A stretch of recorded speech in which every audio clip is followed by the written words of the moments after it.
पहिली 1 नम्बरमा माओवादी पुष्पकमल दाहालको जत्था जो उनीहरूले अभिलेख राखिराखेका छन्, ती अभिलेख राखेको जत्था क्विजिङ गरेर यिनको अन्त्य गरिन्छ। यिनी सबै सद्दाम हुसेन हुन्छन्। यो संविधान अहिले बनाउने इन्डियाको र अमेरिकाको CIA ले गराएको।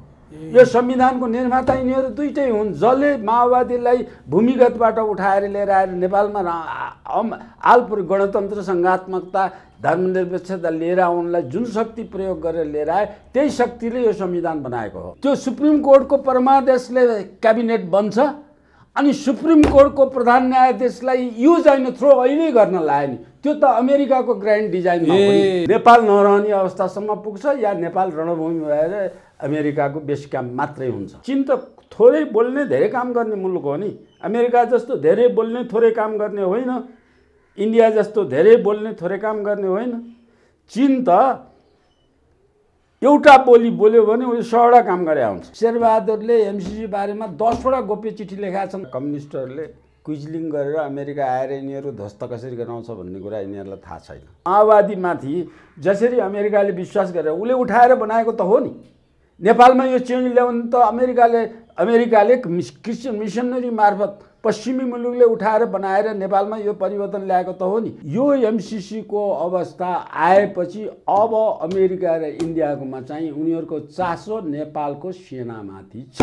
पार्टीका सबै मान्छे जड्या हुन्। बरु सिद्धान्तमा कोही अड्या छ भने त्यही शेरबहादुर अड्या छ। जसरी पनि प्रो अमेरिकन हुने, अमेरिकन यहाँ मरे पनि त्यो सती जाने अवस्थामा छ नि। उता प्रचण्डलाई त खेलाएको मैले अघि नै यति लामो भनिसकेँ। खेलाएको CIA ले थियो, रले थियो। पास गरे भने हुन्छ कि पास गरे भने नेपाल दुईतिर विभाजित हुन्छ। नेपाल रणमैदान बन्छ, पुरा विभाजित हुन्छ। बाइपोलर नेपाल। रसियासँग इन्डियाको सम्बन्ध उस्तै सुमधुर छ फेरि छ। किनभने रसियाले बनाइदिएको 25 वर्ष प्याक्टमा बनाइदिएको रसियाको एडले भएको। काङ्ग्रेस अब तयार भएर काङ्ग्रेसका नेता हेलिकप्टरमा झुडिएर अमेरिका जाने वातावरणमा उनी स्पष्ट भइसके आफ्नो। माओवादी त उसले युज गरेको र युज गरेर उसले उतारेर नेपालमा राजनीतिमा ल्याएको। त्यो युज गरेको नातालाई शेरबहादुरको सरकारमा जोड्ने काम अमेरिकाले गर्यो। यहाँ अमेरिका आउँदा चीन तर्स्या जस्तो यहाँ अमेरिका आउँदा भारतलाई तर्सिनुपर्ने अवस्था हुँदैन? यहाँ चीन आउँदा भारत तर्सिन्छ, अमेरिका आउँदा तर्सिन्छ। सबै भारतले नेपालमा MCC नआओस् भन्ने चाहन्छ। दर्शकवृन्द नमस्कार, चुरो कुरोमा तपाईँलाई हार्दिक स्वागत छ। हामी आजको चुरो कुरोमा जसरी जबरजस्ती रूपमा सरकारले MCC टेबल गर्यो भनेर सत्ता गठबन्धनभित्रकै दलहरू भन्दैछन्, तर सरकारले MCC टेबल गर्दा त्यही गठबन्धनभित्रका दलहरू निरीह जस्तै देखिए। प्रचण्ड माधव नेपालले MCC टेबल गर्न दिने तर त्यसलाई पास गर्न सहयोग नगर्ने भनेर बोलिरहेका छन्। यसको अर्थ के हुनसक्छ? सत्तामा पनि छन्। केही दिन अगाडिसम्म शेरबहादुर देउवाले MCC टेबल गरे चुड्कीको भरमा सत्ता छोड्छौ भन्नेहरू अहिले चाहिँ अब पास हुन दिन्नौ भन्नेमा गएका छन्। उनका भातृ संस्थाहरू सडकमा आन्दोलनरत छन्, पुलिससँग ढुङ्गा मुढा गरिरहेका छन्, कतिको टाउको फुटेको छ। तर तिनका नेताहरू आज सत्तामा पनि छन्, MCC टेबल हुँदै गर्दा पनि निरीह भएर हेर्न बाध्य छन्। यो के चाल हो? आन्दोलन पनि सरकार पनि भातृ संस्थाहरू कार्यकर्ताहरूलाई सडकमा उतारेर आफू चाहिँ MCC टेबल हुँदा निरीह भएर बस्नुपर्ने यो प्रचण्ड माधव नेपाल चित्रबहादुर केसीहरूको कस्तो अवस्था हो यो जान्नेछौँ। सँगसँगै MCC टेबल हुँदै गर्दा सभामुखको राजीनामा माग्ने नेकपा एमाले MCC को बारेमा चुइक्क बोलेन, टेबल भयो तर एमाले पनि समर्थन गरेको जस्तै देखियो। भीम रावलले पार्टीको दलको मान्यता विपरीत बरु MCC को विरुद्ध चर्को रूपमा बोले। भीम रावलमाथि नेकपा एमाले प्रश्न उठाएको छ। केपी ओलीले पहिले गर्नुपर्ने MCC ढिलो गर्दा आज सडकमा यो स्थिति देखियो भनिसके। यो के हो? यो भित्र दलहरू MCC टेबल त गरे, पास गर्न सक्छन् कि सक्दैनन्? यही विषयमा चीन र अमेरिकाको पैठोजोरी समेत चलिसकेको छ। एउटाले बोलेपछि अर्कोले प्रतिरोध गरेको छ। अमेरिकाले MCC पास नगरे नेपाललाई प्रो चाइनिज भनेर आरोप लाग्नेछ भनिरहँदा चीनले यदि अमेरिकाले यस्तै दबाब दिइरहे चीनले प्रतिरोध गर्नेछ भनिसकेपछि डाक्टर शास्त्रदत्त पन्तले आजभन्दा केही समय अगाडि मसँग भन्नुभएको थियो यसैको कारण नेपालबाट अर्को एउटा युद्ध हुनसक्छ, विश्वको लागि द्वन्द्व हुनसक्छ भन्नुभएको थियो। कथा त्यतै जाँदैछ, स्थिति त्यता जाँदैछ। अब के हुन्छ यी र यस्तै विषयमा जान्न आजको चुरो कुरोमा हामी प्राध्यापक डाक्टर एवं राजनीतिक विश्लेषक शास्त्र दत्त पन्तसँग संवाद गर्दैछौँ। सबभन्दा पहिले म चुरो कुरोमा प्राध्यापक डाक्टर शास्त्र दत्त पन्तलाई स्वागत गर्छु। डाक्टर साहब, तपाईँलाई चुरो कुरोमा हार्दिक स्वागत छ। धन्यवाद। घटनाक्रम हेर्दाखेरि नि डाक्टर साहब, तपाईँले हाम्रो कार्यक्रममा विश्लेषण गर्नुभएको थियो नेपालकै कारण अर्को एउटा द्वन्द्व हुनसक्छ विश्वमा, नेपालकै कारण दुई शक्तिशाली राष्ट्रहरू चीन र अमेरिकाको क्रीडास्थल बन्न सक्छ र यहाँ युद्ध हुनसक्छ, यहीबाट भन्नुभएको थियो डाक्टर साहब।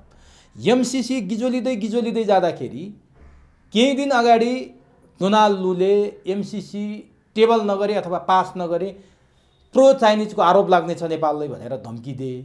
त्यसको केही समयपछि ऱ्यान्डीबेरीले त्यस्तै खालको धम्की दिए, हिंसाजन्य गतिविधि हामीलाई स्वीकार्य छैन भने।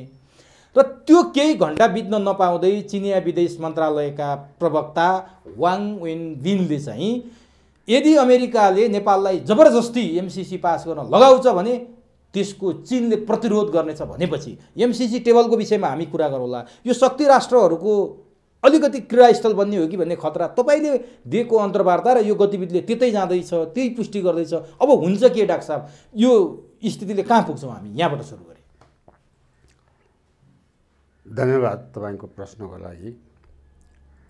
मैले के देखिरहेको छु भने नेपाल आजसम्म अनेकतामा एकता भएको देश हो। यहाँ नेपालमा बस्ने मान्छेले नेपालको एकता, नेपालको विकास सम्बन्धीमा एकजुट भएर काम गरिरहेको मुलुक हो।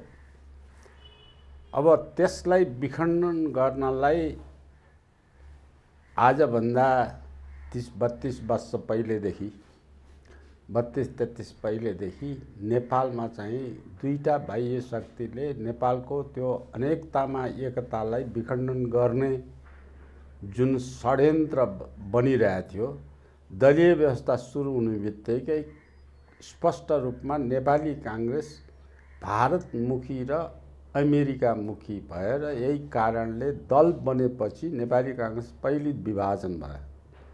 एउटा ग्रुप भारतमुखी भयो, त्यसको नेतृत्व गिरिजाप्रसाद कोइरालाले गरे। अर्को चाहिँ नेपाली काङ्ग्रेस अमेरिकामुखी भयो, त्यसको नेतृत्व शेरबहादुर देउवाले गरे। यस बिचमा यो यिनीहरूको दुईटाको स्वार्थ बेग्ला बेग्लै भए पनि दुईटाको स्वार्थ एक ठाउँमा मिल्नलाई मिसनरीले यी दुईटालाई मिलाइदियो। र यो शक्तिलाई हातमा ल्याउनको निमित्त मिसनरी र इन्डियाको बाहिर सेकेन्ड ह्यान्ड दुईटा मिलेर यो नेपालमा चाहिँ गिरिजा समर्थक नेपाली काङ्ग्रेसले इन्डियाको सहयोग लिएर इन्डियाले भने जस्तो गर्न नि सकेन। शेरबहादुर देउवा अमेरिकन काङ्ग्रेसले अमेरिकाले भने जस्तो नेपालमा गर्न पनि सकेन। उनीहरूले अमेरिकाले 3 ताक अधिकतम गरेको भूमिगत तिब्बती शरणार्थीलाई भूमिगत राजदूतावास खोलेर त्यो मार्फत अमेरिकाले सहयोग गरेर पस्न सक्ने वातावरण बनायो। त्यो बिचमा चाहिँ त्यो वातावरणबाट बनाउन नसकेपछि यसलाई चाहिँ माओवादी जो प्रो चाइनाको माओवादीकै उत्तराधिकारीको रूपमा गरेर नेपालको राजनीतिमा जुन हात हालेको थियो, त्यो राजनीतिमा हालेको हातमा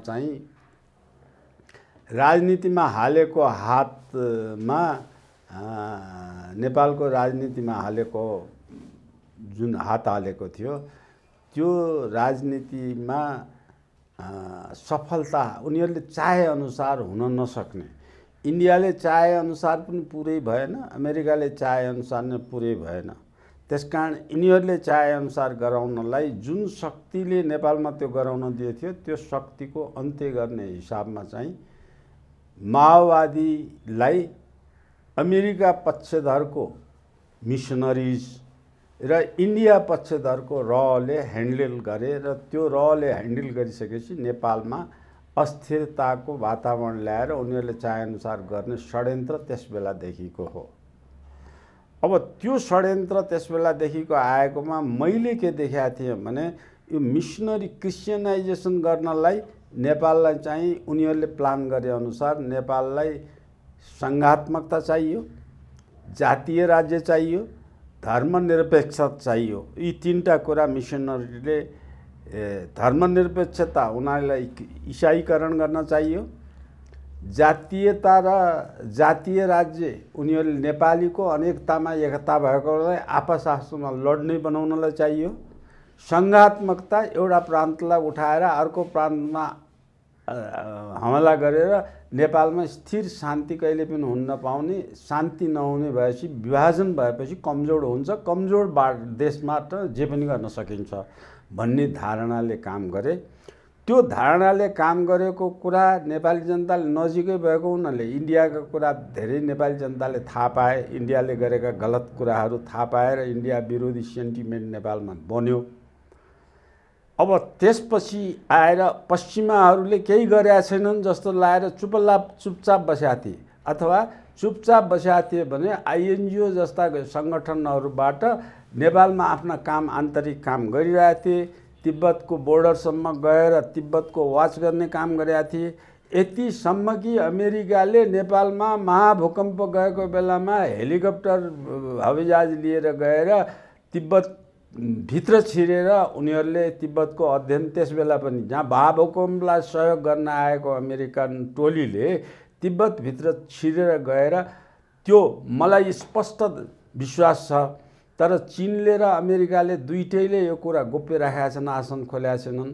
तिब्बतभित्र छिरेर गएको अमेरिकन जहाजलाई तिब्बतको सीमा सुरक्षामा बसेकाले खस्ने बेलामा नेपालभित्र खस्ने गरेर टार्गेट गरेर त्यसलाई प्रहार गरे चाइनिजहरूले। त्यो प्रहार गरेर चाइनिजको प्रहारबाट खसेर हामी आयौँ भने पहिले नै आत्मसमर्पण गरे जस्तो देखिने भयो। अमेरिका चुपचाप बस्यो, आफूले प्रहार गरेर खसालेको भनेर चीनलाई आवश्यकता भएन। त्यो कुरा आजसम्म गोप्य छ। त्यो खसालेर ध्वस्तै पार्दै थियो चीनले, ध्वस्तै पार्यो। अब यो कुरा चाहिँ चीनले पनि गोप्य राखेको छ, आजसम्म अमेरिकाले पनि गोप्य राखेको छ। अब यो कुरा मैले चाहिँ यो कुरा नेपालमा किन यसो गरेँ भने नेपालको सीमावर्तीमा बसेर क्रिस्चियन मिसनरिजहरूका आइएनजिओहरूकाहरूले गरेको रिपोर्टको आधारमा भएको एउटा घटना हो। अब त्यो बाहेक मैले अध्ययन गर्दाखेरि अमेरिकाले चाहिँ नेपालमा आएर नेपाल अब अमेरिका चुप बस्यो भन्ठानेको थिएँ मैले। उनीहरूको मुख्य ध्येय इसाईकरण गर्ने हो, धर्मनिरपेक्ष भएर इसाई बनाउन लागेपछि उनीहरूले यसबिचमा 25,000 जति चर्च बनाए, लाखौँ इसाई धर्मका अनुयायी बनाएछन्। अब त्यो बनाइसकेपछि अमेरिका अब चुप लाग्छ भन्ठानेको थिएँ, तर चुप लागेको रहन्छ। नेपालमा बसेरै चीनको विरुद्ध गतिविधि गर्न लाएर छ भन्ने कुरा। त्यसको कदम कहाँबाट चालियो भने त्यसको कदम नेपालमा चाहिँ सुप्रिम कोर्टबाट अथवा उसको विश्वासपात्र नेपाली काङ्ग्रेसको शेरबहादुर देउवाको सरकार, शेरबहादुर देउवा र देउवाको सरकार मात्रै अमेरिकाको विश्वासपात्र हो। अनि माओवादी त उसले युज गरेको र युज गरेर उसले उतारेर नेपालमा राजनीतिमा ल्याएको, त्यो युज गरेको नातालाई शेरबहादुरको सरकारमा जोड्ने काम अमेरिकाले गर्यो। त्यसबेलादेखिको सम्बन्ध थिँदै थियो। अब शेरबहादुर यस्तो बेलामा चाहिँ के भन्छ, यो बिन लादेनलाई जे गरेका थियो, सद्दाम हुसेनलाई जे गरेका थियो, त्यही आधारमा चाहिँ यो नेपालमा चाहिँ माओवादीलाई उठाएर नेपाल विरोधी गतिविधि गराएको हो। त्यो नेपाल विरोधी गतिविधि गराउनलाई झन् अमेरिकाको विरोधमा मतदाताहरू, नेपाली मतदाताले साम्यवादीलाई नै दिएर चीनले त्यसको काउन्टर के गर्यो भने नेपालका विभिन्न प्रकारका साम्यवादीलाई एक ठाउँमा ल्याएर फलत नेपाली कम्युनिस्टको सरकार नेपालमा बनाइदियो। अब यो फुटाउने र जुटाउने अमेरिका र चाहिँ चीन मात्रै भइरहेछन् अहिले पनि। त्यो फुटाउने र जुटाउनेमा अवस्थामा अब सत्तामा गएको पावरफुल बनाएको एकदम 2/3 सरकार बनाए भएर चीन चाहिँ अब सफल भए नेपालमा भन्ने अवस्थामा भएको बेला त्यसलाई फुटाउन फेरि अमेरिका सफल भयो र त्यसलाई 2/3 नै घट्ने गरेर चाहिँ त्यसलाई फुटाउनलाई माध्यम चाहिँ अपनाए। अब यहाँनिर एउटा बुझ्नुपर्ने कुरा के हो भने इन्डिया चुपचाप बस्या छ, चुपचाप बाहिर। जसरी अमेरिका बोल्दैन, 32 वर्षसम्म अमेरिका चुपचाप बस्या थियो, बोलेको थियो इन्डिया मात्रै। अब इन्डिया केही पनि बोलेको छैन, चुपचाप बस्छ, अमेरिका बोलिरहेछ, अमेरिका देखिएर आएछ। अब यो चाहिँ बिचको रणनीति जुन छ, यो रणनीति नेपाली जनताले कसैले पनि बोलेका छन्। नेपालका दलले, सत्तामा बस्ने दलका मान्छे सदस्यहरूले कसैले पनि यसलाई बुझेका छैनन् या बुझेर पनि बोल्न सकेका छैनन्। यो दिगो रणनीति नेपालमा चाहिँ मैले तपाईलाई भनेको थिएँ नि, यो बिग्रियो भने नेपालबाटै थर्ड वर्ल्डको सुरुवात हुन सक्छ। यो अवस्था बिग्रियो भने त्यो बिग्रियो कि सप्रियो भन्ने कुरा आजको विश्लेषणको एकदम म त्यो बिन्दुमा पुग्न चाहन्छु विश्लेषणमा। अब यो हिसाबमा जाँदाखेरि चाहिँ यिनीहरूले नेपाललाई अहिले इसाईको सिद्धान्तले नेपाललाई के गरिसक्यो भने सङ्घात्मक बनायो, जातीय राज्य बनायो, धर्मनिरपेक्ष बनायो, नेपाललाई आर्थिक रूपलाई विपन्न हुने। एउटा के हुन्छ भने कुनै पनि देशमा यिनीहरूले हात हालेर त्यहाँ आफ्नो स्वार्थ साधन गर्ने भयो भने नेपाली जनताले बुझेकै छैनन्। यस्ता कुरा पनि सञ्चार माध्यमबाट बुझाउनु छ, बुझेकै छैनन्। त्यो देशलाई कसरी कङ्गाल र गरिब बनाउने, कसरी विपन्न बनाउने, त्यो देशलाई गरिब बनाइसकेपछि हात थाप्ने हुन्छ, मगन्ते हुन्छ। अनि मगन्तेलाई हाताकेही हालिदिएपछि जय होस् दाताको भनेर निस्किन्छ। अनि त्यो जय होस् भन्ने जनता सबै बनाइसकेपछि उसले जे भन्यो त्यही काम पुरा हुन्छ। त्यो कुरा उसले अफ्रिकन कन्ट्रीमा यही गरेछ, मिडल इस्टमा यही गरेछ, अफगानिस्तानमा यही गरेछ, भियतनाममा यही गरेछ, अरबियन इराकमा यही गरेछ, इरानमा यसै गर्न हात हालिरहेछ। यी तमाम चिजमा यस्तो किसिमको परिस्थिति गरेछ। मलाई त यस्तो लाग्दैन यो राजनीति हो, यो मानवाधिकारवादी राष्ट्र हो, यो शान्तिप्रिय संसारलाई बनाउने राष्ट्र हो, योले जनताको कल्याण गर्ने काम गर्छ, यसले प्रजातान्त्रिक अभ्यास बनाएर सबै देशलाई स्वतन्त्र सार्वभौम रहन दिन्छ भन्ने कुरा जुन पढ्ने किताबमा पढाइन्छ, विद्यार्थीलाई पढाइन्छ, अमेरिकाले आफ्नो नारा बनाउँछ त्यस्तो किसिमको, तर व्यवहारमा कहीँ पनि यसलाई देखिएन, कहीँ पनि यस्तो हुन भएको पाइँदैन। व्यवहारमा चाहिँ एकदम यो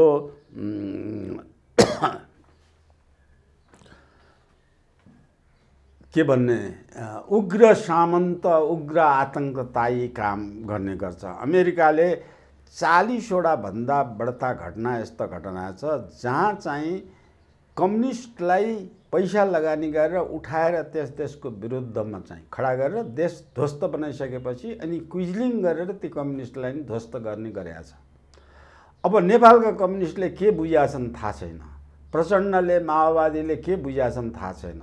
अब नेपालमा एमसीसी सक्सेस भयो भने नेपालमा क्विजलिङ गरेर जुन माओवादीलाई उठाएर नेपालमा चाहिँ विगत 32 वर्षदेखि खास गरेर 2063 पछि नेपालमा जे वातावरण गर्यो त्यो वातावरणमा एमसीसी सक्सेस भएर नेपालमा अमेरिकाले चाहिँ बेस बनायो भने त्यसको विरुद्धमा अहिले पहिलो 1 नम्बरमा माओवादी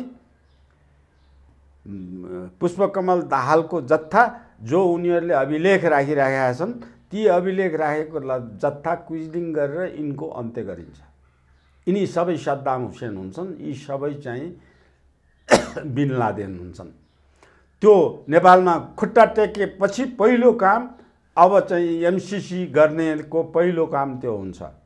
त्यसपछि कम्युनिस्ट भन्ने जति, कम्युनिस्टमा विश्वास गर्ने जति क्रमशः तिनीहरूको अन्त्य हुन्छ पालैसँग।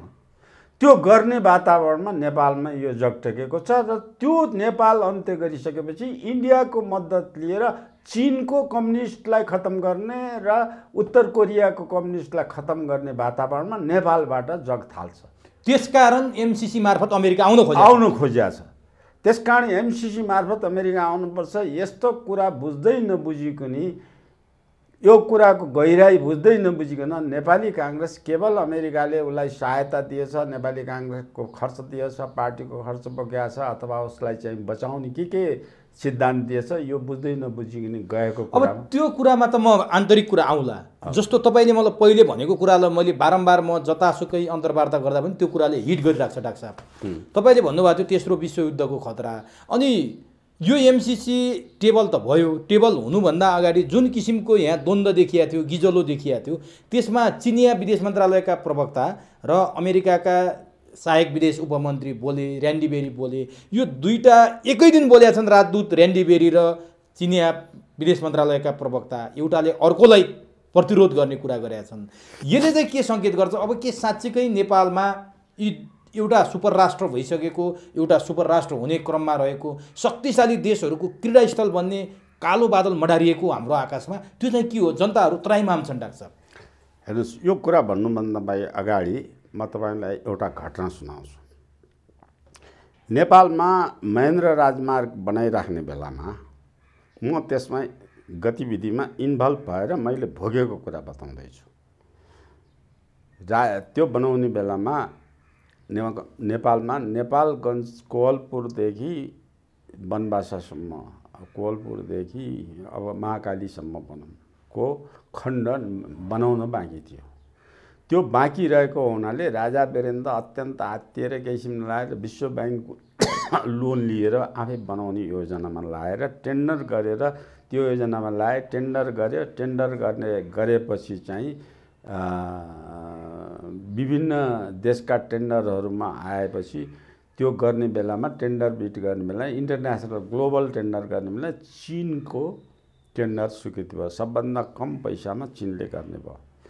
त्यो चीनले गर्ने कम पैसामा गर्ने टेन्डरमा चाहिँ काम गर्नलाई नेपालमा चाहिँ एउटा राष्ट्रिय संयन्त्र बनेको थियो। यो चाहिँ सडक यातायात निर्माण यातायात गर्नलाई चाहिँ एउटा नेपाल कन्स्ट्रक्सन कम्पनी, सरकारी कम्पनी एनसिसी के नाउँ थियो त्यसको, त्यो बनाएर सञ्चालन गर्थ्यो। र त्यो बनाउने जिम्मा नेपाल सरकारले त्यही कम्पनी नेपालको नेसनल कन्स्ट्रक्सन कम्पनी मार्फत नेपालमा बनाउन उसैलाई जिम्मा लाग्यो। किनभने नेपालको आफ्नै त्यो पञ्चायती कालमा त चीनमा जस्तै सबै कुरा चाहिँ निर्माण राज्य मातहतकै संस्थाले गर्ने प्रक्रियामा थियो। त्यो सक्षम थियो एकदम। नेपालको धेरै निर्माण काममा त्यसले काम गरेर सक्सेसफुल काम गरेको थियो। तर त्यसलाई अमेरिकी लबीले के गरिदियो भने त्योले कन्स्ट्रक्सन त्यो फिजिबल छैन, त्यसमा त्यति इक्विपमेन्ट छैन, यो सत्ता छैन, ऊ सत्ता छैन भने, किनभने विश्व ब्याङ्कबाट त लोन लिनु पर्थ्यो। विश्व ब्याङ्कले नै यो हुन्न भनेर नेपालको सरकारी संस्थालाई हुन्न भनेर तिरस्कार गरिदियो। त्यो तिरस्कार गरिदिएपछि हुन्न भनेर फेल भएछ, नभए पैसा दिन्न भनेर नेपाललाई अप्ठ्यारोमा पार्यो। अनि कसलाई गर्ने भन्दा विश्व ब्याङ्कले तोकेको कम्पनीलाई, पश्चिमा कम्पनीलाई ल्याएर नेपालमा काम गर्न जिम्मा लगाइदियो सुपरभिजन। त्यो काम गराउने कम्पनी नेपालमा आयो, ठेक्का लियो, त्यो बनाएर त्यसले सुपरभिजन गर्ने भयो। त टेन्डर पर्यो चीनलाई, सुपरभिजन गरेर हेर्ने काम त्यो पश्चिमाको अब विश्व ब्याङ्कको अथवा अमेरिकनको यो लबीको पर्यो। त्यो लबेर सुपरभिजन गर्ने टिकामा त्यो मान्छे त्यहाँको project manager, project Nepali project engineer त्यसबेला सहसचिव तहको राखेको, उपसचिव तहको थियो। त्यो योजना आएपछि सहसचिवको तहको राखेको, उसको तलब 6500 मात्रै हुन्थ्यो। तर त्यो वर्ल्ड ब्याङ्कले पठाएको मान्छेको 3 ताका नेपालमा टेलिभिजन नभए ठाउँमा एसी बस्ने घर, त्यो नेपालको लागि असम्भव जस्तो कुरामा दिएर त्यो बस्ने गाडीभित्र फेरि ग्लोबल्ली कन्ट्याक्ट गर्न सक्ने टेलिफोनको सिस्टम, स्याटेलाइट टेलिफोन सिस्टम यस्तो सुविधा दिएर राखेको त्यो प्रोजेक्ट मूल्याङ्कन गर्न म गएको थिएँ। त्यो मूल्याङ्कनको अभिभार मलाई थियो, त्यसकारण मलाई थाहा छ त्यो कुरा। त्यो गरिसकेपछि, त्यो नेपालले गरिसकेपछि चिनियाको ठेकेदारले ठेकेदार गर्न आइसकेपछि चिनिया ठेकेदार नेपालमा आएर त्यो क्षेत्रमा जान थालेपछि इन्डियाले रातारात हात उठायो। रातारात हात उठाएर इन्डियाले के भन्यो भनेदेखि नेपाललाई चाहिँ अब यो चिनिया त्यहाँ गएर त्यो बाटो बनाउने बेला चिनिया आएपछि इन्डियाको चाहिँ सुरक्षा व्यवस्था खलबल हुन्छ। सबै चिनियाहरू यो त्यो इन्डियाको बोर्डर नजिकै छ, त्यो चिनिया आएपछि इन्डियाको जम्मै यो खलबल हुन्छ, इन्डियाको चाहिँ सुरक्षा व्यवस्था नै गडबडिन्छ। त्यसकारण लो नेपाल म जम्मै खर्च म बेहोर्छु, तिमीले यो ठेक्का बदर गर भनेर नेपाललाई इन्डियाले ल्यायो। जुन 5 वर्षमा सक्नुपर्ने काम इन्डियाले 15-20 वर्ष लाएर बल्ल बल्ल कर बलले गरे। त्यस्तो अवस्थामा आएर हात उठाएर ल्याएकोमा पनि इन्डियाले फेरि बेइमान गरेर बेला बेलामा 20 वर्ष ढिलो गराएर काम गरिदियो। त्यो किसिमको गर्ने कुरा यसको लामो कहानी छ, लेख्यो भने बढी लामो हुन्छ। मैले छोटकरीमा सीमामा आयो भने के हुन्छ भन्ने कुरा, यो कुरा अब एमसीसी मार्फत नेपालमा चाहिँ अमेरिका आएपछि चीनले ठ्याक्कै यही कुरा सम्झाएको छ कि छैन? सीमामा आएपछि के हुन्छ? चीनलाई त चीन त थोरै बोल्ने धेरै काम गर्ने मुलुक हो नि। अमेरिका जस्तो धेरै बोल्ने थोरै काम गर्ने होइन, इन्डिया जस्तो धेरै बोल्ने थोरै काम गर्ने होइन। चीन त एउटा बोली बोल्यो भने उसले 100वटा काम गरे हुन्छ। भनेपछि त्यो प्रतिरोध गरिन्छ भनेर थोरै बोल्या छ नि। जस्तो सी जिनपिङले एयरपोर्टमा जाँदा धुलो पिठो बनाइदिन्छु भन्ने कुरा र अहिले यिनले प्रतिरोध हुन्छ भनेर जुन विदेश मन्त्रालयका प्रवक्ता बोले, त्यो भित्रको अर्थ के छ? के छ त्यो? त्यही अर्थ त्यही भित्र म भने मैले अघि दिएको जसरी सीमा नजिकै आउँदाखेरि इन्डियालाई चाइनिज सीमा नजिक जाँदाखेरि जति इन्डिया तर्स्यो, त्यति अमेरिका चीनको सीमामा आउँदाखेरि अमेरिका तर्सिन्छ कि तर्सिन्छ? चीन तर्स्यो। चीन तर्सिन्छ चीन तर्सिन्छ। यो स्वाभाविक हो चीनको तर्साई? होइन, स्वाभाविक त हो नि।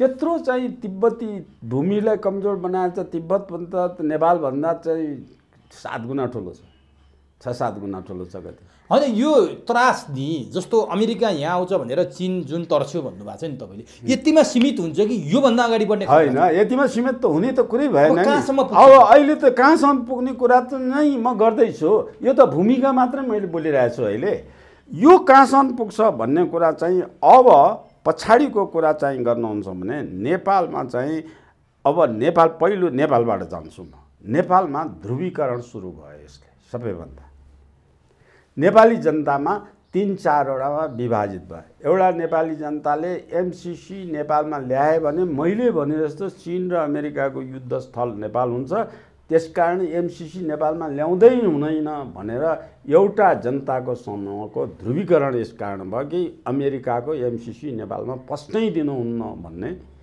एउटा जमात छ। जुन जमात यी अहिले सडकमा उत्रेका, सडकमा बसेका, दलमा बसेका मान्छेहरू पनि विभाजित भए। त्यही दलमा अब जति मान्छे छन् एउटै सोचले दलमा मान्छे बसेका छैन। एउटै दलभित्र तिनटै किसिमको कुरा भयो। यो चाहिँ 3 विभाजन। एउटा विभाजन के भयो? हामी एमसीसी नेपालमा ल्याउनै दिनुहुन्न, एक ध्रुव भयो। अर्को विभाजन गर्ने एमसीसी नेपालमा ल्याउनुपर्छ, तर यो दफा र यो काम कुरा संशोधन गर्यो भने नेपालमा ल्याउनुहुन्छ भन्ने एउटा दफा भयो। अर्को दफा के छ भने यसलाई केही पनि संशोधन नगरेर जे सही गरेछ जस्ता तस्तै अमेरिकाले जे भन्छ त्यही गर्न पाउने गरेर यसलाई पास गर्नुपर्छ भन्ने अर्को जत्था छ। नेपाल 3वटा मानसिक अवस्थामा विभाजित भयो। 3वटा मानसिक अवस्थामा भोलि एमसीसी पास भएर आएपछि र एमसीसी फेल गरेर गएपछि, एमसीसी पास नगरेर फर्किएर जान पनि सक्छ, एमसीसी पास गरेर नेपालमा आउन पनि सक्ने आजको अहिलेको अवस्थामा छ। तर नेपाली जनता अहिलेको 3 मनस्थितिमा भएको नेपाली जनता 2 मनस्थितिमा दिगो रूपमा बस्छ। कुन? एउटा एमसीसी नेपालमा पास भयो भने एमसीसीको विरुद्धमा खडा हुन्छ। एउटा एमसीसी नेपालमा पास भएन भने एमसीसी पास गर्नु पर्थ्यो, पास गरेन भनेर त्यसमा खडा हुन्छ। द्वन्द्वको बीजारोपण भयो। त्यो खराब हुन्छ भन्नेमा एक नेपाली, आधा नेपाली काङ्ग्रेसले नेतृत्व गरेको, अहिले नेतृत्व गरेको नेपाली अमेरिका समर्थक भएर नेपालमा बस्छ। बाँकी चाहिँ चीन समर्थक भएर बस्छ। नेपाल त अमेरिका र चीनको बिचमा बाँडियो। यो बाँडिनु भनेको नेपालले आजसम्म सञ्चालन गरेर आइराखेको यो हाम्रो असंलग्न तटस्थ परराष्ट्र नीति अब विभाजन अब अन्त्य हुन्छ। पास गर्यो भने स्वतः अन्त्य भयो। नेपाल नाटो समर्थक मुलुकको समर्थनमा जाने भयो। त्यसको नेतृत्व नेपाली काङ्ग्रेसले गर्छ। अर्को नन एलाइनमेन्ट मुभमेन्टमा गएको जीवन्त राख्नुपर्छ भन्ने चाहिँ एक ठाउँमा आयो भने त्यसको नेतृत्व गर्न, नन एलाइनमेन्ट मुभमेन्ट नेतृत्व गर्न नेपाली राष्ट्रवादी शक्ति एउटा नयाँ जन्मन्छ। यी अहिले चाहिँ टुक्रा टुक्रामा भएका 40-50 वटा सङ्गठन जुन छन् त्यसले एक ठाउँमा आउने वातावरण बनाउँछ। यो पोजिटिभ पोइन्ट एउटा यो हुनसक्छ। अहिले चाहिँ धर्मनिरपेक्ष खारेज हुनुपर्छ, जातीय राज्य खारेज हुनुपर्छ र राष्ट्र संस्था पुनर्स्थापन गर्नुपर्छ भन्ने जमात जुन छ त्यो जमातको पक्षमा राष्ट्रवादी शक्तिका 50 वटा भन्दा बढी फ्र्याक्सनमा बाँडिएको एक शक्तिमा आउन बाध्य हुन्छ त्यो बेलामा। तर पनि नेपाल दुई ध्रुवीय त कायमै हुन्छ। त्यो ध्रुवीयले चीन समर्थक र अमेरिका समर्थक। यसले त्यसपछि के द्वन्द्व खडा हुन्छ भनेदेखि नेपाल वैदिक संस्कारको सनातनी दलविहीन व्यवस्था चाहिन्छ भन्ने एउटा शक्ति हुन्छ, जसले यो दल नभयो भने नेपाली अनेकतामा एकतामा भएको जुन सिद्धान्त हो त्यसलाई जीवन्त राख्ने अनि यो अनेकतामा एकतालाई बनाइराख्ने र असंलग्न परराष्ट्र नीतिलाई जोगाइराख्ने त्यो किसिमको शक्तिको रूपमा चाहिँ एउटा हुन्छ। नेपाल दुई ध्रुवमा त्यस बेलामा पनि बाँडिन्छ। अब त्यो दुई ध्रुवलाई एक ध्रुवमा आउनलाई त्यस बेला सम्भव होला जब चाहिँ दुई ध्रुवीय एक ध्रुवमा आउने बेलामा दलीय व्यवस्थाको अन्त्य गर्न सक्यो भने त्यसले। यो त सकारात्मक कुरा हो। यो सकारात्मक दिशातिर जाने कुरा गर्नु जाने। तर यहाँ अमेरिका र चीनको क्रीडा स्थल भएर दुईटाले सेना उतारे भने के हुन्छ? त्यो सम्भावना छ कि छैन? हैन, त्यो सम्भावना त अहिले झट्टै आउन्न।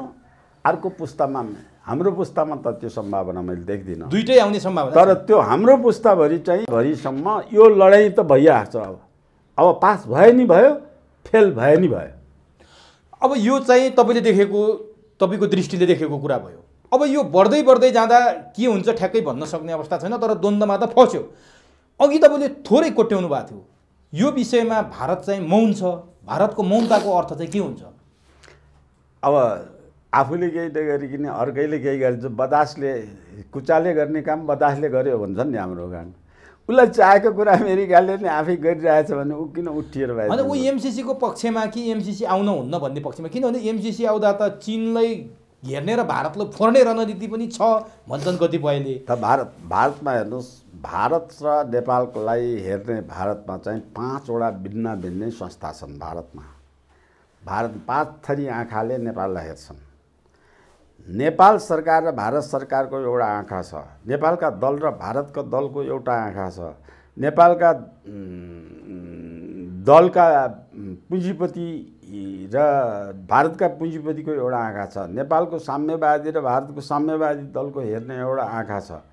अनि त्यसपछि गएर सबैभन्दा महत्त्वपूर्ण आँखा नेपाली जनता, स्वतन्त्र नेपाली जनता र स्वतन्त्र भारतीय जनताको नेपालप्रति हेर्ने एउटा आँखा छ। अब महत्त्वपूर्ण आँखा यो पछिल्लो आँखा हो। इन्डियाको महत्त्वपूर्ण आँखा एउटा स्वतन्त्र भारतीय जनताले, स्वतन्त्र भारतीय जनताले नेपालमा व्यापार गरेको छ, नेपाली जनताले भारतमा व्यापार गर्छ, भारत कालाबजारियानी गरेको छ, सेतो बजारियानी गरेको छ, आवत जावत छ, बिहाबारी छ, लेनदेन छ, खानपान छ। नेपालमा इन्डियामा 95% चाहिँ हिन्दू छन्। नेपाल सबै हिन्दू छन्, हिन्दू संस्कारको छ। अरू संस्कारका मान्छे भए पनि हिन्दू संस्कारमै हुर्केका छन्। त्यो संस्कारको जीवन्तले नेपाल हिन्दू अधिराज्य रहिराखोस्, नेपाल यो हाम्रो सम्बन्ध जुन भइराख्योस्, खुला सिमाना बन्द नभओस्, त्यो खुलै रहिराखोस् भन्ने एउटा नन पोलिटिकल, यो के भने कुनै स्वार्थ रहित, राजनीतिक स्वार्थ नभएकाको जनताको दल छ। त्यो भारतको यो स्वार्थमा मैले एमसिसी बारेमा भारतमा बोलिएका घटना मैले 50वटा भन्दा बढ्ता हेरेको छु। सबै भारतले नेपालमा एमसिसी नआओस् भन्ने चाहन्छ। यसले त्यसको अर्थ के हो? उसले पनि खतरा छ एमसिसी हैन। यो द्वन्द्व भयो भने त यो लडाइँको सुरुवात भयो, द्वन्द्व भयो, यो भयो भने त स्वतन्त्र, मैले भने स्वतन्त्र जो पार्टीकै होइन, जनताको बिचको भारतमा भारतका जनताले नेपालको जनता जो भलो चाहन्छन् तिनीहरूको अधिकांश छ त्यो भलो चाहनेले एमसिसी नेपालमा आएर यो द्वन्द्व नभड्कियोस् भन्ने। तर भारतको सत्ता के चाहन्छ? हो, भारतको सत्ता चाहिँ त रहले जे चाहे थियो त्यो चाहे अनुसार भएछ। सत्ताले त एमसिसी आओस्, नेपाल एमसिसी आओस्, एमसिसीले नेपालको जलस्रोत इन्डियाको हातमा हालिदियोस्, एमसिसीले नेपालको रक्षा व्यवस्था इन्डिया हातमा परोक्ष रूपमा भए पनि हालिदियोस्। नेपालको चाहिँ अब हालिमुहाली इन्डियाले गर्न पाओस्, जुन चाहिँ कारणले इन्डियाको प्रो इन्डियनको जनसङ्ख्या नेपालमा बनाएर अन्ततोगत्वा नेपाल इन्डियाको एउटा प्रान्त, सिक्किम जस्तो, भुटान जस्तो त अहिले मागिरहेछ, भुटान जस्तो गरेर सिक्किम जस्तो गएर जाओस्, उसको निहित स्वार्थ त त्यही हो। तर तपाईँले अघि एउटा महत्त्वपूर्ण कुरा कहाँनिर उठाउनु भएको थियो भने जस्तो वनभाषाको कुरा उठाउनु भएको थियो नि। छिमेकमा चीन आउँदा भारत तर्स्या जस्तो, यहाँ अमेरिका आउँदा चीन तर्स्या जस्तो, यहाँ अमेरिका आउँदा भारतलाई तर्सिनुपर्ने अवस्था हुँदैन? यहाँ चीन आउँदा भारत तर्सिन्छ, अमेरिका आउँदा तर्सिन्न। के डर छैन भारतलाई अमेरिकासँग? अब यो भारत र अमेरिकाको कुरा एउटा सौताको बिचको जस्तो। तर युक्रेनको विषयमा त भारत वार्ताद्वारा समाधान गर भन्यो नि अमेरिकाले समर्थन खोज्दाखेरि पनि, त्यहाँ त भारत अलिकति पन्छिन खोजे जस्तो देखियो। होइन, अब यो भारतको रहस्य, यो रहस्यमय कुरा छ। सर्वसाधारण सामान्य मान्छेले यो कुरा बुझ्दैन। यो कुरा के भनेदेखि यो कुरा एउटा डचे जाने ज्वेलर जस्तो, एउटालाई अर्को नभई पनि नहुने, एउटा भेटेर अर्काले चाहिँ एउटाले भेटेर अर्कालाई नठुङ्गी पनि नहुने, त्यसको किसिमको अवस्था अमेरिका र इन्डियाको छ। इन्डियामाथि पाकिस्तानलाई छोडेर पाकिस्तानलाई चीनतिर जाने बाटो बनाइदिएर पाकिस्तानमा खुट्टा टेकिसकेका थियो नि अमेरिकाले। त यो लन्चिङ प्याड त पाकिस्तानलाई बनाइसकेका थियो। पाकिस्तान भक्त भएर अमेरिका पाकिस्तान भक्त भइसकेका थियो। जम्मै कुरा आणविक शक्ति हवाईजहाज जम्मै वारसित इन्डियासँग युद्ध गर्दा त अमेरिका पाकिस्तानसित थियो।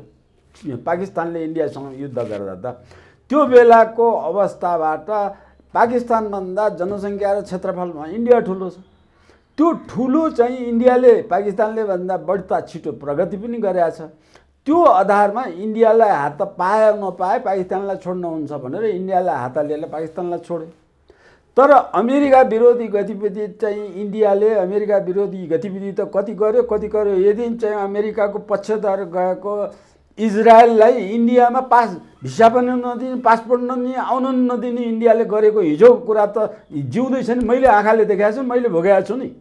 तर फेरि रसियासँग इन्डियाको सम्बन्ध उस्तै सुमधुर छ फेरि छ, किनभने रसियाले बनाइदिएको 25 वर्ष प्याक्टमा बनाइदिएको रसियाको एडले भएको। पाकिस्तानसँग हारेपछि, चीनसँग युद्ध हारेपछि रले तिनीहरूसँग युद्ध जित्ने वातावरणमा को जन्म गराएर चीनले रणनीति सिकाएको हो नि। त्यसको दुःख त हामीले पाएछौँ नि। त्यसको दुःख त साउथ एसियाका कन्ट्रीका सबै देशले पाएका छन् नि।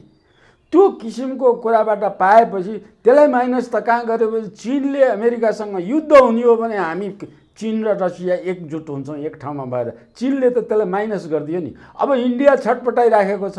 त्यो छटपटिएको इन्डियाले अमेरिकाको पुरै भनेको मान्न पनि सक्दैन। अब जसरी चाहिँ नेपाली काङ्ग्रेस माथि जसरी नेपालको माओवादीमाथि जसरी अमेरिकाले विश्वास गरेर उसले उठाएर बनाएको त हो नि। नेपालमा यो चेन्ज ल्याउनु त अमेरिकाले क्रिस्चियन मिसनरी मार्फत पश्चिमी मुलुकले उठाएर बनाएर नेपालमा यो परिवर्तन ल्याएको त हो नि। तर अमेरिकाले नेपालको माओवादीमा विश्वास गर्दैन, अहिले पनि गर्दैन। भोलि क्विजलिङ गरेर त्यसलाई अन्त्य गर्नु छ। त्यस्तै विश्वास इन्डियाले अहिले अमेरिकाको त्यस्तो विरोध गरेर इजरायल प्रो अमेरिकन भनेर इजरायलसँग भिसा र पासपोर्ट पनि नदिने, इजरायली इन्डियामा प्रवेशै गर्न नदिने अवस्थाको लागि इजरायलसँग कत्रो सम्बन्ध बनायो त यो अहिलेको इन्डियाको प्रधानमन्त्री मोदीले इजरायलसँग यस्तो घनिष्ठ सम्बन्ध बनाए कि इन्डियाको सबै इक्विपमेन्ट वार इक्विपमेन्ट इजरायलको वार इक्विपमेन्टसँग आदान प्रदान गर्ने सबै किसिमको कुरा गरे। त्यो किनभने जब अमेरिकासँग कन्सल्ट गर्यो उसले अमेरिकासँग हात बनाए, अमेरिकासँग हात मिलाए, अनि चाहिँ त्यहाँ गए नि। त्यो रणनीति त इन्डियाको आज त्यति भए जस्तै रणनीति त अमेरिकाले इन्डियामाथि विश्वास गर्ने आधार बनिसकेकै छैन। यो त इन्डियाको कुरा भयो। अब म नेपालको कुरा गरौँ है। कहाँनिर गरौँ भने नेपालको कुरा, जस्तो केही दिन अगाडिसम्म त प्रचण्ड माधव नेपालहरूले एमसिसी टेबल हुँदैन, एमसिसी टेबल भएपछि हामी सरकार छोड्छौँ भनेर घुर्की लागेको त तपाईँ हामीले सुनेकै हो। टेबल हुँदैन क्या हो भनेर हामी खुसी नै थियौँ। तर एकाएक प्रचण्ड र माधव नेपालले टेबल गर्न दिने तर समर्थन नगर्ने, पास नगर्ने, सडकमा पनि विरोध गरिराख्ने भन्ने निर्णयमा आइपुगे नि। यो भित्रको अन्तर्य चाहिँ के हुनसक्छ रहस्य? हिजोसम्म यदि एमसिसी टेबल गरे चुड्कीको भरमा सत्ता छोड्छौ भन्ने यिनीहरू अहिले एमसिसी टेबल गरिरहेछन्। प्रचण्ड संसदमा बसिरहेछन्, उनका नेता कार्यकर्ता सडकमा आन्दोलित छन्, देव गुरुङ त्यही बोल्छन्, रामकुमारी झाँक्री समर्थन गर्छन्, झलनाथ विरोध गर्छन्। यो कस्तो किसिमको राजनीति हो, कस्तो किसिमको गाई जात्रा हो? यो चाहिँ कसरी सम्भव भयो? गाई जात्रा होइन, यो चाहिँ देश बर्बाद गर्ने एउटा चाहिँ कुरा गाई जात्रा मात्रै भनिन्न कि यो रणनीति बाह्य रणनीतिको आधारमा यिनीहरू नबुझेका अलमल्ल र गलमल्ल परेका मात्रै हुन्। रणनीतिको आधार म जोड्छु। यो रणनीतिको तपाईँले सोधेको रणनीतिको जुन छ यसको अर्थ छ नि, यसको अर्थ छ। यसको अर्थ के छ भनेदेखि यिनीहरूले मैले अहिले भनेको एउटा कम्युनिस्टहरूले क्विजलिङ गरेर अमेरिका आएर यिनीहरू ध्वस्त कसरी गराउँछ भन्ने कुरा यिनीहरूलाई थाहा छैन। थाहा छैन। यिनीहरूले त्यो कुरा थाहा हो या, तर यिनीहरूले चाहिँ त्यो कुराको अगाडि ल्याउन सक्दैनन् र त्यति जति गहिरिएरी मैले चाहिँ यिनीहरूलाई ध्वस्तै बनाउँछन् भनेको छ त्यति गहिरिएर नभएर अलिअलि केही तलमाथि भोटमा तलमाथि हुने भनेर पार्टी नै बन्द गर्नुपर्ने मर्नै पर्ने हुन्छ भन्ने कुरा यिनीहरूले सम्भवतः सोचेका छैनन्। अब नेपालका तपाईँले चाहिँ जुन भन्नुभएको नेपालका दलहरू अलमल्लमा पर्नमा नेपाली काङ्ग्रेस बाहेक अरू सबै अलमल्लमा छन्। काङ्ग्रेस चाहिँ क्लियर देखियो, क्लियर ऊ चाहिँ उसले काङ्ग्रेस अब तयार भएर काङ्ग्रेसका नेता हेलिकप्टरमा झुडिएर अमेरिका जाने वातावरणमा उनी स्पष्ट भइसके आफ्नो धार। सब एकजुट छन्, फेरि सब एकजुट छन्। एकजुट नभएका पनि अब करबलले एकजुट हुन सक्छन्। तर यो वातावरणलाई यसलाई कुरा जाँदाखेरि अमेरिकाले जुन माओवादीलाई चाहिँ डिल गरेर नेपालमा ल्याएर दल बनाएर सत्तामा पुर्याउने काम अमेरिकाले गर्यो, त्यो अमेरिकाले गरेको आधारमा सत्तामा ल्याएर नेपाली काङ्ग्रेसको विश्वासिलो त प्रचण्ड यिनीहरू केपी ओली यिनीहरूले चाहिँ गरिदिन्छु त यिनीहरूले पनि भनेको थियो नि। यिनीहरूलाई नै सत्तामा 2/3 सत्ता थियो, पास गर्न त्यहाँ सजिलो थियो नि। अमेरिकाले त देखाएको थियो नि त्यो कुरा देखेर तर यिनीमाथि विश्वास भएन नि त। यिनीहरू कुनै बेला पनि हामीलाई बेइमान गर्न सक्छन्।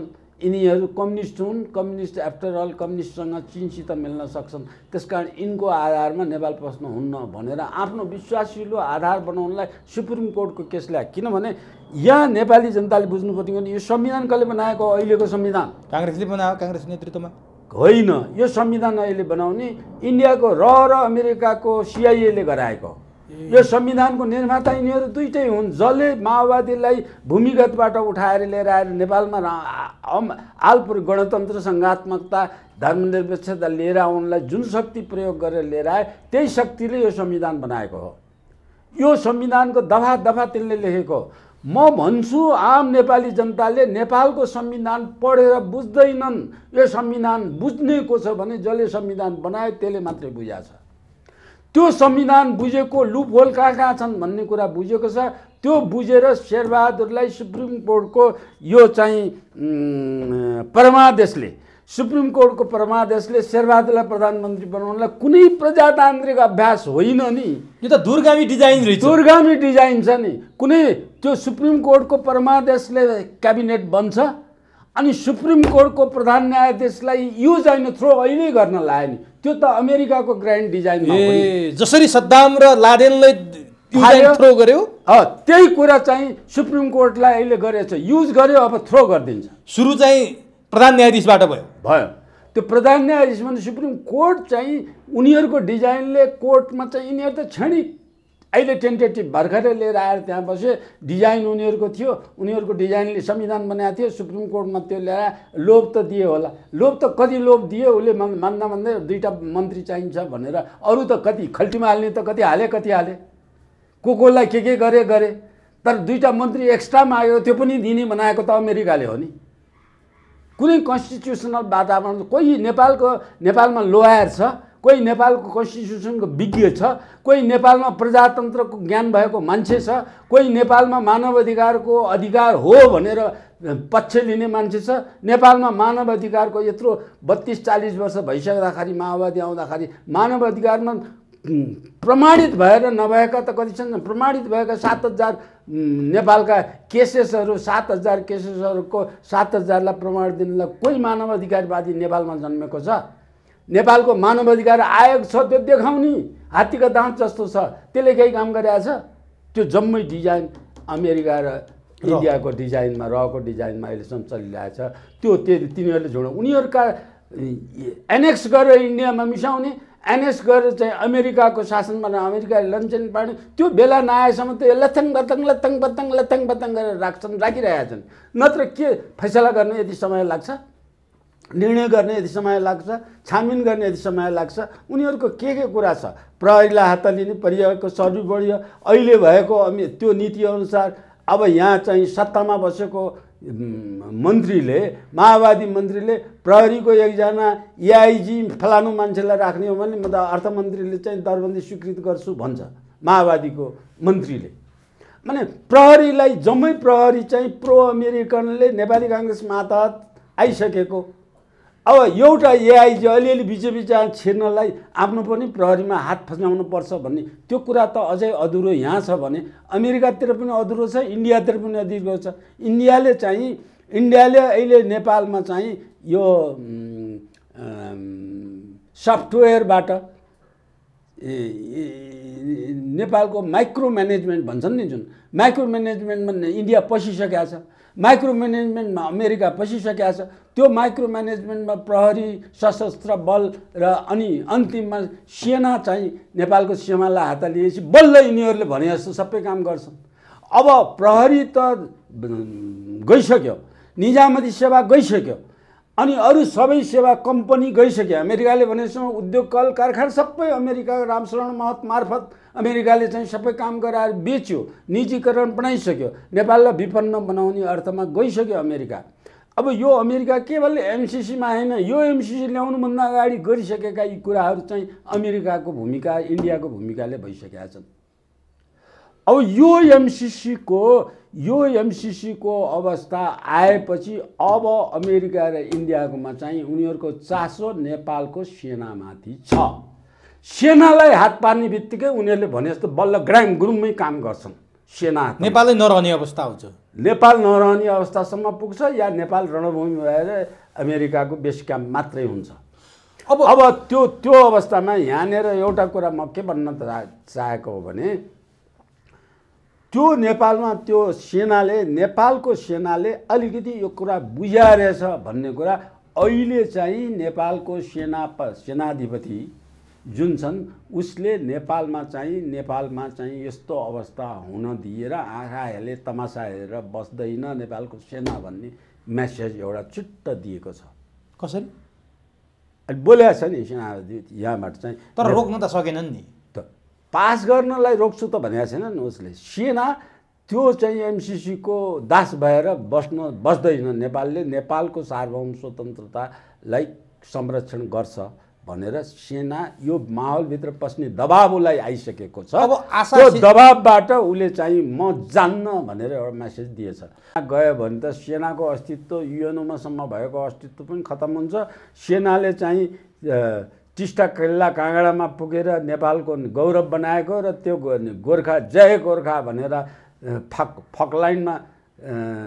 फोकलाइनमा समेत युद्ध गर्न जाँदा संसारलाई थर्किने आजसम्म त्यो शान्त जिउँदैछन् त्यो शान मर्ने अवस्थाबाट बचाउनलाई सेना तयार हुने कि नहुने भन्ने कुरा एमसीसँग गाँसियो छ भनेपछि आशा अब सेनामा छ अझै सेना चाहिँ गएको छैन भन्ने कुरा। अघि मैले तपाईँले एउटा सोधेको कुरामा अझै म अलिकति प्रष्ट हुन पाएन, अलिकति गाँठो बाँकी नै छ। कहाँनिर भने यी शेरबहादुर देउवाको सिट गन्ने हो भने जम्मा प्रत्यक्षमा 23 सिट हो, समानुपातिक गरेर 63 सिट जितेको शेरबहादुर देउवाले प्रचण्ड माधव नेपालहरूलाई पछाडि पछाडि लतार्न सक्ने हिम्मत चाहिँ कहाँबाट जुराए? प्रचण्ड माधव नेपालहरू बाहिर हुँदैन हुँदैन भन्दा भन्दै भित्र चाहिँ शेरबहादुरसँग लत्रिनुपर्ने बाध्यता चाहिँ के थियो यिनीहरूलाई? लत्रिता भन्ने मैले यसभन्दा पहिले के भनेको थिएँ भनेदेखि यो चाहिँ क्विजलिङ गराउने कुरा पनि यसभन्दा पहिले बोलेको थिएँ। यसभन्दा पहिले चाहिँ एउटा चाहिँ यो ट्याग जुन चाहिँ हेग लैजाने ट्याग छ, त्यो ट्यागको डरले उसलाई हात लिने ठाउँ बनाएर राखिरहेको छ। तर ऊ माथि त विश्वास गरेको छैन नि त, क्विजलिङ त ऊ माथि गर्नु त छ नि त। त्यो ट्याग चाहिँ लगाएर त्यो ट्यागले बाँधेर नेपाली काङ्ग्रेसलाई शेरबहादुरलाई प्रधानमन्त्री बनाएर त्यो ट्यागले बाँधेर हेग लैजाने बल्छी घाँटीमाथि झुडाएर यो मिलाएको छ।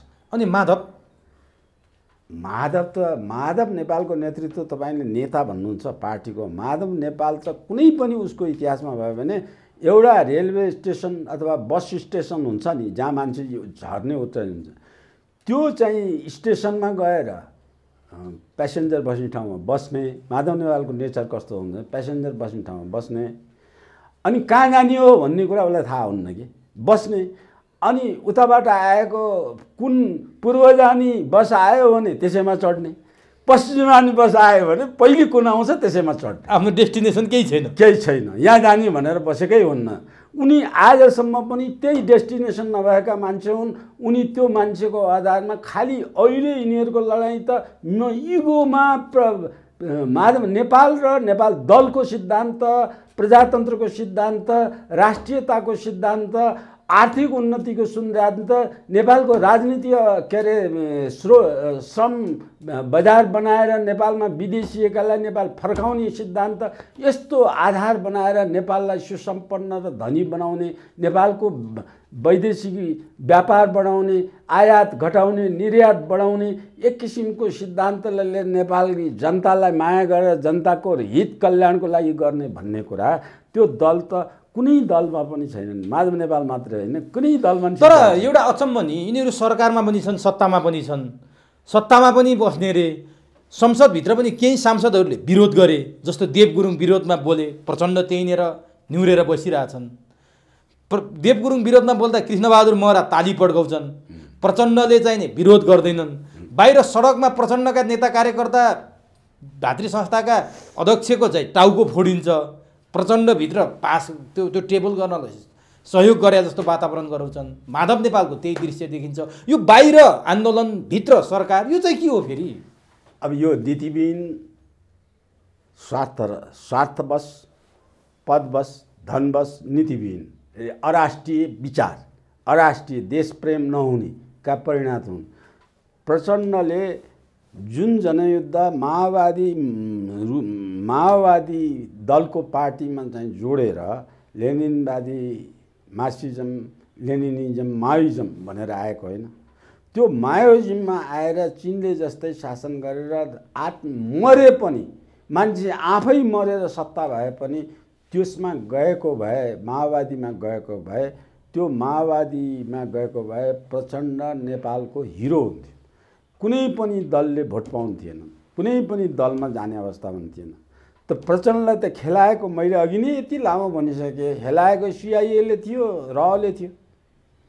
अब त्यो खेलाएको हामीले विश्वास गरेको चाहिँ माओइजम चिनमा जस्तै शासन व्यवस्था ल्याउनलाई हो। त्यसकारण प्रचण्ड पथलाई अथवा माओवादी युद्धरत माओवादीलाई हामीले सबै नेपाली समर्थन जनाएका हुन्। त्यसो भए मलाई भनिदिनु न, प्रचण्डले चाहिँ पहिला म एमसिसी कुनै हालतमा टेबल गर्न दिन्न भन्ने, अनि पछि टेबल गरे पनि हाम्रो समर्थन रहँदैन भन्ने, सरकारबाट बाहिरिन्छु भन्ने, अहिले चाहिँ गरिराख्छन्, हामी विरोध गरिराख्छौँ भन्नेसम्म आउने यिनको बोली चाहिँ अहिले त प्रचण्ड कुनै सिद्धान्तविहीन मान्छेले बोलेको, एउटा चाहिँ जड्या मान्छेले बोलेका। अहिले पार्टीका सबै मान्छे जड्या हुन्। बरु सिद्धान्तमा कोही अड्या छ भने त्यही शेरबहादुर अड्याएको छ। जसरी पनि प्रो अमेरिकन हुने, अमेरिकन हुने, अमेरिकन हुने, अमेरिकन यहाँ मरे पनि त्यो सती जाने अवस्थामा छ नि। उता अमेरिकाको सती जाने अवस्थामा छ नि। एउटा सिद्धान्त त मान्यो नि, त्यो सिद्धान्त मानेकोलाई चाहिँ अमेरिकाको बेस क्याम्पै बनाउँछु भने पनि एउटै सिद्धान्तमा त्यसैमा अडिराख्यो भने त त्यो त सिद्धान्तवादी। अरूले पनि आउन बाध्य पारे नि त उनले त। फेरि अरू आउन बाध्यता, अरू बाध्य पार्नलाई त बल्छी अमेरिकासँग एउटा बल्छी छ यिनीहरूमा, अर्को इन्डियाको बल्छी पनि छ। त्यसमाथि यिनीहरू कुनै पनि नेपालका मधेसवादी दल भन्ने, नेपालका माओवादी दल भन्ने, कम्युनिस्ट दल भन्ने कुनै सिद्धान्तमा भएको एउटा सिद्धान्त भएको त्यो एउटा सदस्य भएको छ नि, त्यो केसीको चित्रबहादुर। त्यो चित्रबहादुर पार्टी पनि पार्टी त जम्मै यिनी गए गुज्रेका पार्टीभित्रको पार्टी हो। त्यहाँभित्र त्यो सिद्धान्त पुगेको छैन। चित्रबहादुर एकजनाले लुखुर कराएछ। त्यसमा सिद्धान्त छ। फेरि गठबन्धन चाहिँ नछोड्ने रे फेरि होइन, गठबन्धन त्यो त छ भनेर मैले मानेको थिएँ। मेरो एकदम नजिकको मिल्ने साथी हो त्यो हाई स्कुलको हेडमास्टर छँदा म पनि हाई स्कुल हेडमास्टर थिएँ। यहाँ शिक्षक सङ्गठन खोल्न पाइँदैन थियो। मैले सङ्गठन खोल्ने नेतृत्व मैले त्यसलाई राखेर गरेको थिएँ। मैले उसलाई राम्ररी बुझ्छु। तर ऊ पतन कहाँ भयो भने जसरी कमल थापा पतन भएको थियो त्यसरी उप प्रधानमन्त्रीको लोभमा फसेर त्यहाँदेखि त्यो पनि पतन भएको। भने कोही छैन सिद्धान्त बोक्ने कोही पनि छैन।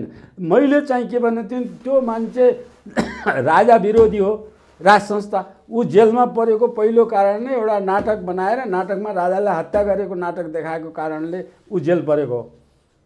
अब अनि हेडमास्टर छोडेर राजनीतिमा लाग्न, भूमिगत राजनीतिमा लागेकै कारण त्यही हो। त्यस्तो कमल थापा प्रवृत्ति चाहिँ ठ्याक्कै यो केसीले पनि लियो। अब त्यो बेलामा यहाँ आएर अहिले सत्ता गठबन्धन छोड्दैन, यसलाई भोट पनि हाल्दैन। एउटा केसीले एउटा भोट नहालेर के हुन्छ? त्यसो भए म तपाईँसँग जान्न खोजेँ जस्तो यिनीहरूले के भनेका छन् भने नि, राष्ट्रिय अन्तर्राष्ट्रिय परिस्थिति हेर्दा र नेपालको जनमानस विभाजित हुने अवस्था आइसकेपछि, चीन र अमेरिकाको उपस्थित हुने डरलाग्दो अवस्था देखेपछि हामीले एमसीसी टेबल गर्न बाध्य भयौँ भनेर प्रचण्ड र माधव नेपालले भनेका छन्। त्यो साँचो कसरी? राष्ट्रिय अन्तर्राष्ट्रिय परिस्थितिलाई मूल्याङ्कन गर्दा देशको जनमत विभाजित हुने एमसीसीको विषयलाई लिएर अमेरिका र चीनले चाहिँ जुन आपत्ति जनाए, दुईटा बोले, यो विषयमा छिमेकी राष्ट्रहरूको बिचमा द्वन्द्व हुने अवस्था आइसकेपछि हामीले टेबल गर्न दिन बाध्य भयौँ भने अग्निले भनेको कुरा यो प्रचण्ड र माधव पनि यही भन्दैछ हैन। अग्निले त्यहाँ हाउसमा अग्निले यही प्रचण्ड माधवले जे बोले त्यो अग्निले भने। अब यो कुरा त मुदी पनि सके दैलो पनि देखेँ भन्ने उखान छ नि हाम्रो। त्यो एमसीसीको सुरुदेखि विरोध गरेर एमसीसी ल्याउने भए सुरुमै गठबन्धन तोड्छु भनेर भनेको भए यसको अर्थ हुन्थ्यो। अनि खाने खाएर चाहिँ उठ्नै नसक्ने भएर खाएर चाहिँ बसेका ठाउँमा हग्ने काम भयो क्या यो त। तपाईँले एउटा कुरा गर्नुभएको थियो, अग्नि सापकोटाले रोक्छन् कि भनेर धेरैलाई आशा थियो, मेरो हात काट्टुन्, मेरो टाउको काट्टुस्, म टेबल गर्न दिँदैन भनेको थिएँ। तपाईँले यो प्रचण्डको चाहिँ नि जुम्रा हो, उसले भने विश्वास नगर्नुहोस् भन्नुभएको थियो मलाई। त्यतै गयो नि यो पनि। भयो त भएन त भयो, किन अड्न सकेन कुरा चाहिँ? त्यसको केही अर्थ त भएन। भित्रबाट प्रचण्डले रोक भनेको थियो, रोकिराख्यो। आफूले समर्थन गरिरहेको थियो, बाहिरबाट समर्थन गरिरहेको थियो। त्यो भित्र बाहिर यो हुने कुरा। अब यो त पतित मर्ता क्या कर्ता भन्दा पनि तल मर्ता है भयो के। यो चाहिँ पतितको पनि हद भयो के। आफ्नो असली चरित्र देखाए। चरित्र त असली चरित्र के, चरित्रहीन। अनि केपी ओलीको चाहिँ के हो? फेरि केपी ओली एकातिर सभामुखको राजीनामा मागिरहेछन्। केपी ओलीले पनि जसरी प्रचण्डले माओवादलाई छोडेर कार्यमा छोडेर पतन भए, त्यसै केपी ओलीले पनि चाहिँ त्यो नक्सलिस्टको विचारधारा छोडेर केपी ओली पतन भयो। अनि एमसीसीको विषयमा नि जस्तो एकातिर उनी त एमसीसीमा जाँदै गएको छैनन् अहिलेसम्म। एमसीसीसँग आज कि जाओस् उनलाई मतलबै छैन। उनलाई मतलब के भने उसले चाहिँ त्यो 10वटा कतिवटा सांसद हो उनको माधव नेपाल पक्षको त्यो गएर निकालेको सांसदको नोटिस आउट गरिदिएन भन्ने अहिलेसम्म। यता एमसीसी टेबल हुँदैछ, उनी चाहिँ नाराबाजी गरेर त्यही रोइलोमा छ। अब त्यो कुरा चाहिँ प्रचण्डलाई बार शेरबहादुरलाई बार शेरबहादुरसँग जुन राति भयो, 12 बजे भयो, 3 बजे भयो, जति कुरा श्रीमतीलाई लगाएर समेत प्रचण्ड केपी ओलीसँग कुरा भयो, त्यो शेरबहादुरले श्रीमती समेत लगाएर कुरा गरेको कुरामा पनि उनको एउटै कुरा के छ भने त्यो सूचना टाँस्देऊ। सूचना टाँसिदिइसकेपछि एमसीसी पास गर्न सहयोग गर्छु, एमसी पास हुनुलाई म भोट हालिदिन्छु भनिसकेका छन् नि। अब त्यो पास गरेर भोट हाल्ने बेला सायद त्यो क्यालकुलेसन मैले क्यालकुलेसन गरेको छैन, पार्टीको सदस्य त्यो निकालेर 10 जना निकालेर पुग्छ कि पुग्दैन। त्यो 10 जना निकालेपछि अब यहाँ त्यहाँनिर पनि घुड्को भयो। त्यो निकालेपछि शेरबहादुरको गठबन्धनलाई चाहिँ अविश्वासको प्रस्तावबाट हटाउने शेरबहादुर पक्षधरको गठबन्धनको जनसङ्ख्या घट्छ। त्यो घटेपछि शेरबहादुर कुर्सी चाहिँ हल्लिन्छ फेरि। अनि अब कुर्सी हल्लियो, कुर्सी हल्लिने अवस्थामा जान पनि भएन शेरबहादुरलाई। उनी सिद्धान्तमा रहेर यसो गर्छु भने, किनभने यो कुरा चाहिँ क्लियर कहिले नेपाली जनताले पनि बुझ्नुपर्ने कुरा, यो कुरा क्लियर कहिले हुन्छ भने शेरबहादुरले एमसीसी बारेमा 10 वटा गोप्य चिठी लेखेका छन् भनेर भनिरहेछन् नि। त्यो गोप्य चिठी बाहिर आएपछि शेरबहादुरले र प्रचण्डले लेखेको त अमेरिकाले बाहिर ल्याइदियो। अब बाहिर नल्याएकै 10 वटा चिठी आएपछि बल्ल यो कुराको जवाब केपी ओली के थिए र के छन् भन्ने कुरा केपी ओली यो सत्ता रहेर पछि 10 वर्ष आउने सरकारले पनि त्यो त हेल्ला नि, ती चिठी त रहला नि, के हुन् भन्ने कुरा के हुन् त्यस बेला थाहा हुन्छ। अब म अन्तिममा तपाईँलाई के सोध्न चाहन्छु भने एमसीसी टेबल त गरे पास हुने सम्भावना छ कि छैन? किनभने प्रचण्ड र माधव नेपालले टेबल भयो भने पास गर्दैन। हो, मैले अघि भनेको कुरा संविधानको व्याख्या कि सिआइएले जानेको छ कि रहले जानेको छ, नेपालीले जानेको छैन। नेपाल सुप्रिम कोर्टले पनि जान्दैन, नेपालको लयर एसोसिएसनले पनि जान्दैन, नेपालको कोही विज्ञ भन्नेले पनि जानेको छैन। त्यो कुरा जानेको कसले थियो भने जसले सुप्रिम कोर्टबाट परमादेश बनाएर यो सरकार गठन गर्यो। अब पास गर्ने पनि त्यसैले सूत्र देखाएको छ त्यो संविधानभित्र। तयारी छ हुन्छ तयारी छ भन्ने कुरा मलाई कसैले एकजनाले भनेछ, व्याख्या गरे हुन्छ यिनीहरूको तयारी के छ अरे भन्ने कुरा। जसरी पेसै नहुने ठाउँमा केपी ओलीले छेके जस्तो गरेर बाटो चाहिँ खोलिदिए नि। केपी ओलीले छेका संसद भनेर बोल्नै नदिने समाजमा त बाटो त खोलिदिए। शेरबहादुर त्यो बाटो त्यसै पेस गर्नलाई बाटो खोल्यो भने मार्शल लगाएर मैले चाहिँ पेस गराउँछु भनेर शेरबहादुर त बोलिसकेका छन्। मार्शल लगाएर पेस गर्ने भनेर गरिरहेछन्। अब त्यसरी पास गर्ने अवस्था रहिराख्यो भने अब यिनीहरूले त्यो शुद्र के देखाएका छन् भने यस्तै पेस गर्ने बेलासँग सबै आउँछन्, आएकाको ध्वनिमा आएकाको मतलाई चाहिँ उपस्थितिलाई मान्ने, उपस्थितिको सङ्ख्या संविधान अनुसार त्यसले उपस्थिति आउने बित्तिकै विरोध गर्न पनि आए नि, त्यो त उपस्थित भयो नि।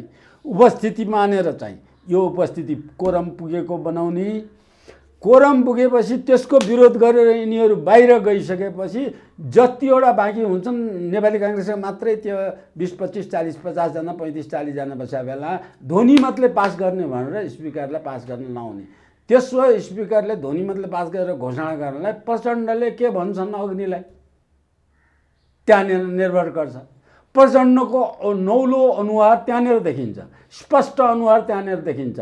पास गरिदिए भने ध्वनिमतको घोषणा गरेर पास गर्नु, अथवा जसरी प्रधानमन्त्री नियुक्ति सुप्रिम कोर्टबाट भयो त्यही मेथडबाट एमसीसी पास गर्ने। नेपालका सांसदले पनि पास गर्दैन, नेपालको मन्त्री परिषदका पार्टीहरूले पनि पास गर्दैन, नेपाली जनताको विरोधको माझमा पनि पास हुन्छ। त्यो यो नेपाली जनताको कसैको पनि विरोध नभएर एउटा छलछामको नीतिले पास गर्यो भने नियमपूर्वक पास हुन्न। अनि पास गरे भने हुन्छ कि पास गरे भने नेपाल दुईतिर विभाजित हुन्छ। नेपाल रणमैदान भन्छ, पुरा विभाजित हुन्छ, बाइपोलर नेपाल, त्यसपछि दुई ध्रुवीय नेपाल हुन्छ। हस्, समय दिनुभयो, अत्यन्त महत्त्वपूर्ण भनाइराख्नु, यसको लागि हार्दिक धन्यवाद। धन्यवाद।